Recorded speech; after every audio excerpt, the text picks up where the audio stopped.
ಆತ್ಮೀಯ ಬಂಧುಗಳೇ, ಶ್ರೀಮದ್ ಭಗವದ್ಗೀತೆ ತತ್ವ ವಿವೇಚನೆ ಟೀಕಾ ಅಧ್ಯಾಯ 3 ಕರ್ಮಯೋಗ. ಇದರಿಂದ ಇವತ್ತು 21ನೇ ಶ್ಲೋಕವನ್ನ ತಿಳ್ಕೊಳ್ಳೋಣ. ಶ್ಲೋಕ 21. ಯದ್ಯದಾಚರತಿ ಶ್ರೇಷ್ಠಃ ತತ್ತದೇವೇತರೋ ಜನಃ ಸಯತ್ ಪ್ರಮಾಣಂ ಕುರುತೆ ಲೋಕಸ್ತದನುವರ್ತತೆ. ಅನುವಾದ: ಶ್ರೇಷ್ಠ ಪುರುಷರು ಯಾವ ಯಾವ ಆಚರಣೆಗಳನ್ನು ಮಾಡುತ್ತಾರೋ ಇತರ ಪುರುಷರು ಕೂಡ ಹಾಗೆಯೇ ಆಚರಣೆಗಳನ್ನು ಮಾಡುತ್ತಾರೆ. ಅವರು ಯಾವುದನ್ನು ಪ್ರಮಾಣ ಮಾಡಿ ತೋರಿಸುತ್ತಾರೋ ಸಮಸ್ತ ಮನುಷ್ಯ ಸಮುದಾಯವು ಅದಕ್ಕನುಸಾರವಾಗಿಯೇ ವರ್ತಿಸಲು ತೊಡಗುತ್ತದೆ. ಇದು ಶ್ಲೋಕ ಮತ್ತೆ ಅದರ ಅನುವಾದ. ಈಗ ಇದನ್ನ ಅರ್ಥ ಮಾಡ್ಕೊಳ್ಳೋದಕ್ಕೆ ಪ್ರಯತ್ನ ಮಾಡೋಣ. ಹಿಂದಿನ ಶ್ಲೋಕದಲ್ಲಿ ಭಗವಂತ ಅರ್ಜುನನಿಗೆ ಲೋಕ ಸಂಗ್ರಹದ ಕಡೆ ಗಮನ ಇಟ್ಟು ಕರ್ಮಗಳನ್ನು ಮಾಡೋದೇ ಒಳ್ಳೆಯದು ಅಂತ ತಿಳಿಸ್ತಾನಲ್ವಾ. ಇದನ್ನ ಕುರಿತು ಕರ್ಮ ಮಾಡೋದ್ರಿಂದ ಲೋಕ ಸಂಗ್ರಹ ಹೇಗಾಗುತ್ತೆ ಅನ್ನುವಂತ ಒಂದು ಜಿಜ್ಞಾಸೆ ನಮ್ಮಲ್ಲಿ ಉಂಟಾಗುತ್ತಲ್ವಾ.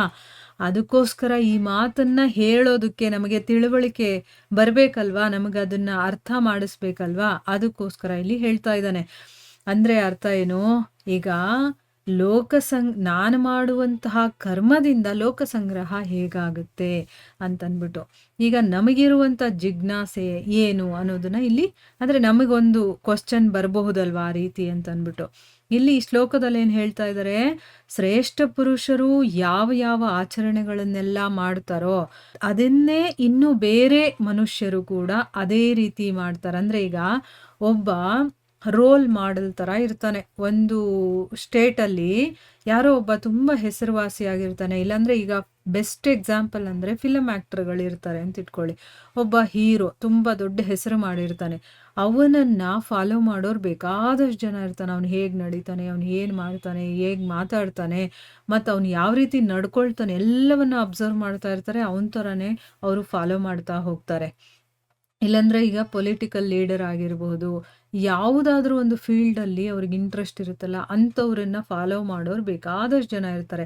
ಅದೇ ರೀತಿ ಶ್ರೇಷ್ಠ ಪುರುಷರು ಅಂತಂದರೆ ಈ ರೀತಿ ಆ ಶ್ರೇಷ್ಠ ಪುರುಷರನ್ನ ಅನುಸರಣೆ ಮಾಡುವಂಥವ್ರು ಬೇಕಾದಷ್ಟು ಜನ. ಅವ್ರು ಹೇಗೆಲ್ಲ ಆಚರಣೆ ಮಾಡ್ತಿರ್ತಾರೋ ಅವರು ಹಾಗೇ ನಡ್ಕೊಳ್ತಾ ಇರ್ತಾರೆ.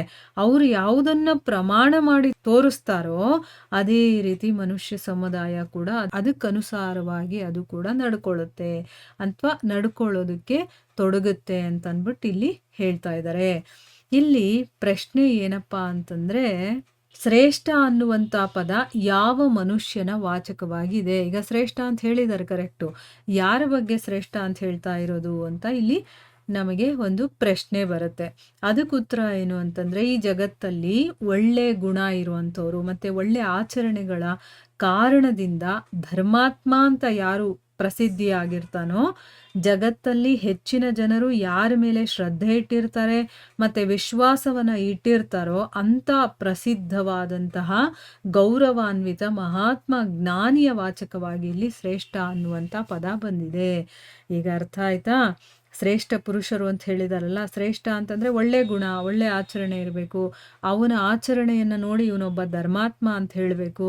ಮತ್ತು ಅವನ ಮೇಲೆ ಜನರಿಗೆ ಶ್ರದ್ಧೆ ಇರುತ್ತೆ, ವಿಶ್ವಾಸ ಇರುತ್ತಲ್ಲ, ಅಂಥ ಒಬ್ಬ ಗೌರವಾನ್ವಿತ ಮಹಾತ್ಮ ಜ್ಞಾನಿಯ ವಾಚಕವಾಗಿಲ್ಲಿ ಶ್ರೇಷ್ಠ ಅನ್ನುವಂಥ ಪದ ಬಂದಿದೆ.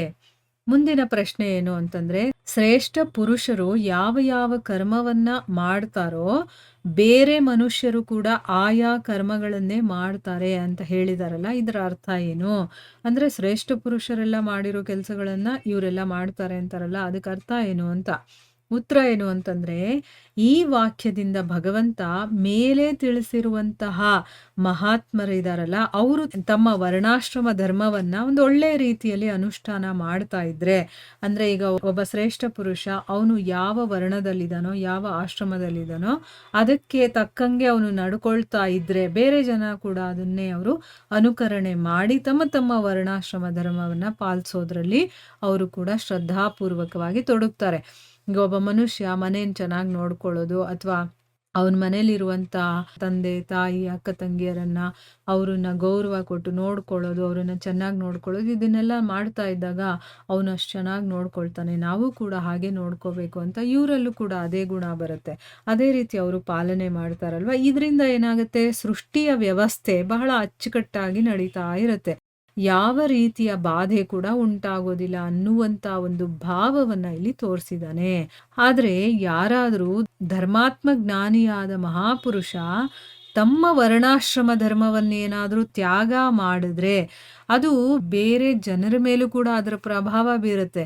ಅಂದ್ರೆ ಇವನೇ ಮನೆ ಮಠ ಎಲ್ಲ ಬಿಟ್ಬಿಟ್ಟ, ನಾನು ಮನೆ ಮಠ ಬಿಡಬೇಕು, ಯಾಕಂದ್ರೆ ಅವನನ್ನೇ ಇವನು ಫಾಲೋ ಮಾಡ್ತಿರ್ತಾನಲ್ಲ, ಅವನೇ ಇದನ್ನೆಲ್ಲ ಬಿಟ್ಟಿದ್ದಾನೆ ಅಂದಮೇಲೆ ನಾನು ಯಾಕೆ ಇದನ್ನೆಲ್ಲ ನಡೆಸ್ಕೊಂಡು ಹೋಗ್ಬೇಕು ಅಂತ ಆ ರೀತಿ ತಗೊಂಡ್ಬಿಡ್ತಾನೆ. ಅದಕ್ಕೋಸ್ಕರನೇ ಯಾರು ಶ್ರೇಷ್ಠ ಪುರುಷರಾಗಿರ್ತಾರೋ ಅವರು ಸಮಾಜ ಎಲ್ಲ ನನ್ನ ಮೇಲೆ ಕಣ್ಣಿಟ್ಟಿದೆ ಅಂದ್ರೆ ನನ್ನನ್ನೇ ಅವರು ಫಾಲೋ ಮಾಡ್ತಿರ್ತಾರೆ ಅಂದ್ಬಿಟ್ಟು ಅವನು ಒಳ್ಳೆ ರೀತಿಯಲ್ಲಿ ನಡ್ಕೋಬೇಕು. ಅವನಿಗೆ ಅದ್ರ ನೆಸೆಸಿಟಿ ಇಲ್ಲ ಅಂತಂದ್ರೂ ಕೂಡ ಜನಗಳ ಒಳಿತಿಗೋಸ್ಕರ ಈ ಜಗತ್ತಿನ ಒಂದು ವ್ಯವಸ್ಥೆ ಇರುತ್ತಲ್ಲ, ಅದು ಸರಿಯಾದ ರೀತಿಯಲ್ಲಿ ನಡ್ಕೊಂಡು ಹೋಗಬೇಕು ಅಂತಂದ್ರೆ ಅವನು ಆ ರೀತಿ ನಡ್ಕೋಬೇಕಾಗತ್ತೆ. ಅದಕ್ಕೋಸ್ಕರನಾದ್ರೂ ಆ ವರ್ಣಾಶ್ರಮ ಧರ್ಮವನ್ನ ಅವನು ತ್ಯಾಗ ಮಾಡಬಾರ್ದು. ಅಕಸ್ಮಾತ್ ಅವನೇನಾದ್ರೂ ತ್ಯಾಗ ಮಾಡ್ದ ಅಂತಂದ್ರೆ ಬೇರೆ ಜನರ ಮೇಲೂ ಕೂಡ ಅದರ ಪ್ರಭಾವ ಬೀಳಬಹುದು. ವಾಸ್ತವವಾಗಿ ಕರ್ಮಗಳಲ್ಲಿ ಏನೂ ಇಲ್ಲ. ಅವನು ಯಾವ ರೀತಿ ಯೋಚನೆ ಮಾಡ್ತಾನೆ ಹೇಳಿ, ಈ ಒಂದು ಕರ್ಮ ಅನ್ನೋದು ಏನಿದೆಯೋ ಅದ್ರಲ್ಲಿ ಏನೂ ಇಲ್ಲ. ಒಂದ್ ವೇಳೆ ಕರ್ಮಗಳಲ್ಲಿ ಏನಾದ್ರೂ ಇದ್ದಿದ್ರೆ, ಸತ್ವ ಅನ್ನೋದು ಏನಾದ್ರೂ ಇದ್ದಿದ್ರೆ ಅಂತ ಮಹಾಪುರುಷ ಅದನ್ನೆಲ್ಲ ಯಾಕೆ ಬಿಡ್ತಾ ಇದ್ದ? ಅದ್ರಲ್ಲಿ ಏನೂ ಇಲ್ಲ, ಕೆಲಸ ಮಾಡಿದ್ರು ನಡೆಯುತ್ತೆ, ಮಾಡಲಿಲ್ಲ ಅಂದ್ರೂ ನಡೆಯುತ್ತೆ ಅಂತ ಅಂದ್ಬಿಟ್ಟು ತಿಳ್ಕೊಂಡು ಅವರು ಆ ಶ್ರೇಷ್ಠ ಪುರುಷರ ಅನುಕರಣೆಯಿಂದ ಏನು ಮಾಡ್ತಾರೆ, ತಮ್ಮ ವರ್ಣಾಶ್ರಮಕ್ಕೆ ವಿಹಿತವಾದಂಥ ನಿಯಮಗಳನ್ನ ಮತ್ತೆ ಧರ್ಮಗಳನ್ನ ತ್ಯಾಗ ಮಾಡಿಬಿಡ್ತಾರೆ. ಈ ರೀತಿ ಮಾಡೋದ್ರಿಂದ ಏನಾಗುತ್ತೆ, ಪ್ರಪಂಚದಲ್ಲಿ ಭಾರಿ ಅಲ್ಲೋಲ ಕಲ್ಲೋಲ ಉಂಟಾಗ್ಬಿಡುತ್ತೆ. ಮತ್ತೆ ವ್ಯವಸ್ಥೆಗಳೆಲ್ಲ ಕೂಡ ತಲೆ ಕೆಳಗಾಗ್ಬಿಡುತ್ತೆ. ಅದಕ್ಕೋಸ್ಕರನೇ ಮಹಾಪುರುಷರು ಲೋಕ ಸಂಗ್ರಹದತ್ತ ಗಮನ ಇಟ್ಟು ತಮ್ಮ ವರ್ಣಾಶ್ರಮಕ್ಕೆ ಅನುಗುಣವಾಗಿ ಜಾಗರೂಕತೆಯಿಂದ ಯಥಾಯೋಗ್ಯ ಸಮಸ್ತ ಕರ್ಮಗಳ ಅನುಷ್ಠಾನವನ್ನ ಮಾಡ್ತಾ ಇರಬೇಕು. ಕರ್ಮಗಳ ಅವಹೇಳನ ಮಾಡೋದು ಅಥವಾ ತ್ಯಾಗ ಮಾಡೋದು ಎರಡೂ ಮಾಡಬಾರದು ಅಂತ ಅಂದ್ಬಿಟ್ಟು ಇಲ್ಲಿ ಹೇಳ್ತಾ ಇದ್ದಾರೆ. ಈಗ ಅರ್ಥ ಆಯ್ತಲ್ವಾ ಯಾಕೆ ಶ್ರೇಷ್ಠ ಪುರುಷರು ಕರ್ಮಗಳನ್ನ ಮಾಡಬೇಕು, ಮತ್ತೆ ಅದನ್ನ ಮಾಡಿದಾಗ ಬೇರೆ ಮನುಷ್ಯರು ಕೂಡ ಮಾಡ್ತಾರೆ ಅನ್ನೋದಕ್ಕೆ ಅರ್ಥ ಏನು ಅಂತಂದ್ರೆ, ಅವರು ಮಾಡ್ತಾ ಇದ್ದಾಗ ಇವರೆಲ್ಲ ಫಾಲೋ ಮಾಡ್ತಾ ಇರೋರು ಮಾಡ್ಕೊಂಡು ಹೋಗ್ತಾರೆ. ಅವ್ರೇನಾದ್ರೂ ನನಗೆಲ್ಲ ಗೊತ್ತಾಗ್ಬಿಟ್ಟಿದೆ, ನನ್ನ ಮನೆ ಮಠ ಬಿಡಬೇಕು ಅಂತಂದ್ಬಿಟ್ಟು ಅವನೇನಾದ್ರೂ ಆ ವರ್ಣಾಶ್ರಮ ಧರ್ಮವನ್ನೇ ಬಿಟ್ಬಿಟ್ಟ ಅಂತಂದ್ರೆ ಅವನನ್ನು ಯಾರು ಅನುಸರಣೆ ಮಾಡ್ತಿರ್ತಾರೋ ಅವರು ಕೂಡ ಬಿಟ್ಬಿಡ್ತಾರೆ. ಅವನೇ ಬಿಟ್ಟಿದ್ದಾನೆ, ಅದರಲ್ಲಿ ಏನೂ ಇಲ್ಲ ಅನ್ಸುತ್ತೆ, ಅದಕ್ಕೆ ಬಿಟ್ಟಿದ್ದಾನೆ ಅಂತಂದ್ಬಿಟ್ಟು ಆಗೇನಾಗುತ್ತೆ, ಈ ವ್ಯವಸ್ಥೆ ಅನ್ನೋದು ಅಲ್ಲೋಲ ಕಲ್ಲೋಲ ಆಗ್ಬಿಡುತ್ತೆ. ಅಂದ್ರೆ ಇದರಲ್ಲಿ ಏನೇನು ನಡೀತಾ ಇದೆಯೋ ಅದು ಸರಿಯಾಗಿ ನಡ್ಕೊಂಡು ಹೋಗೋದಿಲ್ಲ. ಎಲ್ಲ ವ್ಯವಸ್ಥೆ ಕೂಡ ತಲೆಕೆಳಕಾಗ್ಬಿಡುತ್ತೆ. ಅದಕ್ಕೋಸ್ಕರನೇ ಮಹಾಪುರುಷರು ಲೋಕ ಸಂಗ್ರಹದ ಕಡೆ ಗಮನ ಇಟ್ಟು ತಮ್ಮ ವರ್ಣಾಶ್ರಮಕ್ಕೆ ಅನುಗುಣವಾಗಿ ಅವರೆಲ್ಲ ತುಂಬಾ ಎಚ್ಚರಿಕೆಯಿಂದ ಯಥಾಯೋಗ್ಯ ನಮಗೆ ಎಷ್ಟರ ಮಟ್ಟಿಗಾಗುತ್ತೋ ಅಷ್ಟರ ಮಟ್ಟಿಗೆ ಸಮಸ್ತ ಕರ್ಮಗಳ ಅನುಷ್ಠಾನವನ್ನ ಮಾಡ್ತಾನೆ ಇರಬೇಕು.